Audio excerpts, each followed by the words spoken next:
G'day people, thought I'd do something a little bit different today, and that's a product review. And what I've got on the side of my head here are some Shokz headphones, and I thought I'd tell you a bit about them. Okay, long story. Last year sometime I was talking to my sister about them, and she went and bought a pair and then raved about them for the next 6 months about how useful and good they were, and I thought, well, I'd better get myself a pair as well. And the reason I told her about these is I'd done Cape to Cape as usual, mountain bike race in Margaret River, and it seemed every second person on the start line had a pair of these things on. And one of the blokes I rode with, in my team, I'd ridden with him a few times before, and he always had them on, and I asked him about them, and he said they're the best thing since sliced bread. He really enjoyed riding with them. They didn't prevent him from hearing traffic and all that kind of stuff. So I finally bit the bullet in the Black Friday sales and bought myself a set. So it wasn't a spontaneous purchase, it had been coming for some time. It was just the Black Friday sales offered a 20% discount. They're normally about $220 Australian. I got these for $175 delivered, and they turned up within, 2 or 3 days, really quick. So the service was great. What do I think of them? Comfort-wise, yeah, they're quite good. I've worn them riding and walking and have no problems with them. Battery life seems to be good. I've gone nowhere near depleting them so far, and that includes some long days of aircraft travel where I've been listening to music or podcasts for 10 or 12 hours, and they've done all right. Although they do use a funny charging cable, and the problem with that is when I travel back and forth across the country, I've got a charging unit for this camera I'm holding. I've got my iPhone/iPad charging cable. I've got my iWatch cable. I've got the cable that I use for my cyclic cameras. And now I have yet another cable to lug around. And it's a dinky little thing, and I'm not sure how robust it is, but we'll see how it goes. What about the controls? Well, they're tiny little buttons which you have to work out. Well, you have to learn where they are. So on the left-hand side of my head, there's a kind of a mute or pause button, which is really useful when I'm listening to podcasts. I just want to pause it because traffic like this is getting too noisy. And on the other side, there's the on-off button, the sync button, and a volume up and down button. Well, it's 2 buttons, but they perform 4 functions. I haven't got the hang of the volume yet. It's one of those things you got to get the muscle memory going, figure out where they are. So most of the time, if I want to turn the volume up at the moment, I stop and do it manually, or I reach into my back pocket and change the volume on my phone, because I know where those buttons are for up and down volume. Now 90% of what I listen to is podcasts, so I don't need to have them beltingly loud to hear whatever they're saying. I listen to a lot of history, economics, science, current affairs, health, nutrition, humour, that kind of thing. And I found that great because, in Perth I was riding sometimes 2 to 3 hours a day, up to 14 or 15 hours a week. And so it gave me a huge amount of time where I could listen to these things. Where otherwise I was thinking, where am I going to get time in the day to listen to all these podcasts I've banked up? I've got heaps of them, and I'm not getting to listen to any of them. Well, now, problem solved. Now what about traffic noise? Well, as you can see at the moment, I'm riding on this nice shared path. And because they're not over the ear, they're bone conducting, I can hear everything that's going on around me. I can hear people coming up behind me. I can hear people talking. They are absolutely perfect for that. So safety is good, as long as you don't, turn the volume up to ridiculous levels and actually keep your ears open. Now, what about being able to hear them? Well, if the wind that I'm riding into is strong, I can't hear a thing. That's the problem with these bone conducting. I get so much I get so much wind rushing past my ears, the noise that makes, that kind of whoosh sound, I can't actually hear what's being said or the music. So that's when I usually pause it. But, if you're riding under 30 kilometres an hour, no issues. The bloke was a bit deaf. Wearing around the house, not so good, because the rest of the family can't tell if I'm listening to something or not, because I don't have anything hanging out of my ears. And Mrs. has been quite upset a few times when I've been deep in a podcast or something, and she's said something to me, and I've ignored her because I've just been kind of blissed out on whatever I was listening to. So she doesn't like them at all.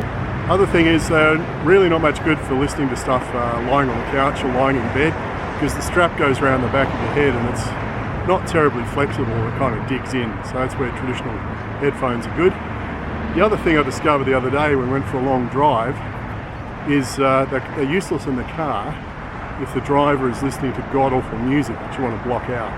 That's when you want some noise-cancelling headphones or traditional in-ear headphones, because yeah, you can hear what the podcast or the music you're listening to, and you can also hear this god-awful bloody modern monkey music as well.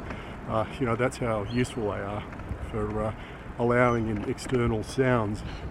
So I wouldn't recommend it for that. And obviously, yeah, they're not doing any noise cancelling, so not much point wearing them on a plane and expecting them to cut out the engine noise. So I've got a pair of El Cheapo noise cancelling headphones for that. Phone calls, they're also quite good for that. Although they don't have an external microphone, the microphone's quite sufficient for what it does. And in fact, the thing that sold me on them was after my sister bought a pair, she went for a walk at her home, and we were talking. She said, it's absolutely blowing a gale where I am. And I said, I can't hear any wind noise whatsoever. And she was completely comprehensible. So I really liked that. And after that, I made up my mind to buy them. It was just a matter of when. Obviously the Black Friday sale was the catalyst. I have not tried them yet on a video call. I want to try that in the coming year for work, just to really annoy some people I work with. I've threatened to do it in the past, but for this stick I've got a mobile phone mount as well. And because, of course, obviously the headphones integrate with my mobile phone, I can do a Zoom call on it. And the thing I need to see is if I can put a clamp on the handlebars here to hold the stick. So, you know, I can do a half hour or 1 hour call as I'm riding along. And I think that'll really tick some people off at work, which is the effect I'm looking for. You know, they're stuck in the office, or, you know, up in Scotland, stuck in the snow. And I'm riding around in summer. I've seen some photos and video of a BBC correspondent in the Netherlands who does just that. She actually does like a morning broadcast or podcast from her bike as she rides around, and she's mounted a stick on the handlebars at eye level. So in summary, look, they're a fairly expensive bit of kit, and when I was chatting to people at work about it, one bloke piped up and said, oh, you know, I use them for running, and I'm on my third pair because I broke the other two. And I was like, how the hell did you do that? And that actually gave me pause for a little while, put me off buying them, because I thought, are these things just that super fragile? And then having seen people mountain bike in them and crash and all sorts of stuff and not scratch them, well, that changed my mind. Look, I've only had them for a month or so. It's early days, I might still break them yet, but you know, if they do, I'll post another video on how I managed to do that. But I think if you're listening to podcasts like I am, or music, and you like that, and you're riding a lot or walking a lot, then they're a really good idea. God, I can't believe people can't stay on the left-hand side of the path. And they're small, they're easy to travel with, and I just like them, I really do. And the safety aspect I think is great, that you can hear cars coming up behind you, or when you're pulling up towards an intersection you can hear vehicles approaching from either side. I can hear cyclists coming up behind me. So, you know, they're not impacting on your cycling safety at all. So, yeah, I give them good marks. So your decision to buy them, I guess, would be, well, firstly, are you listening to enough music and podcasts to really make it worth your while, or doing enough phone calls on the bike, and doing enough hours to justify it? I mean, if you're only using them a half an hour a week, it might be a bit of bit much to spend, unless you've got money to burn. But, you know, if you're like me and you want to listen to maybe 10 hours of stuff a week, then I think they're an absolute bargain. And yeah, I would buy them any time of the year for $220. You know, it's great getting them for $175. That was a bonus, but it's not essential. Yeah, as you can see from those flags behind me, it's pretty windy here today. So going into town, these things were absolutely great. The apparent wind noise going over my ears was pretty much nil. But coming back from town, I've pretty much had to have it off the whole way, because combined with me going forward at 20, 25 kilometres an hour and the wind coming at me at 10 to 15 or whatever, there's just so much noise going past my big flappy ears that I can barely hear what's going on. So that's a downside. If you are riding in windy conditions or at high speed, you may not be able to hear much of what's going on. But otherwise, well, if I get to use them half the time, as in going into town with the wind behind me, that's good enough for me. So, Shokz headphones, 2 thumbs up. So just a quick lesson on the controls. All I need to do is press this button on the left there. I was listening to a podcast, and that's now paused. That's pretty nifty. And on the bottom on this side, I always have trouble finding them. That's where the volume controls are. Now I can also do that off my iWatch, but the last thing I want to be doing when I'm riding along is taking both hands off the handlebars so I can hang onto my iWatch and press things on it. That's why I tend to use these or just don't touch it at all. Now, I'm not endorsing these things. There's no relationship between me and Shokz. They didn't send me anything. I just decided to do this out of the blue because I bought a set. And if your use case is you listen to a lot of stuff and you ride a lot, and you need to be able to hear traffic, it's great. I've got to say, difference between Perth and Sydney. Perth, absolutely fantastic, because 90% of the riding I do over there is on shared paths. Don't have to worry about cars. You can just ride all day, and all you're going to see is dogs, prams, scooters, bikes, pedestrians. That's it. Sydney, different matter unless you're on the Cooks River Path or something like that, or going around the Bay Run.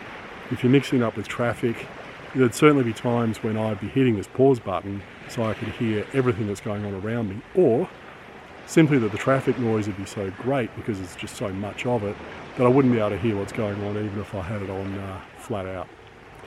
So yeah, think about your use cases. I don't know what I'd say would be the minimum amount of riding per week or running or walking that you do that would make it worthwhile. Probably, I don't know, I'm going to pull a number out of my hat and say 5 hours. Then they're probably worth the money. If you're just using them casually though, I'd say they'd be, expensive and silly.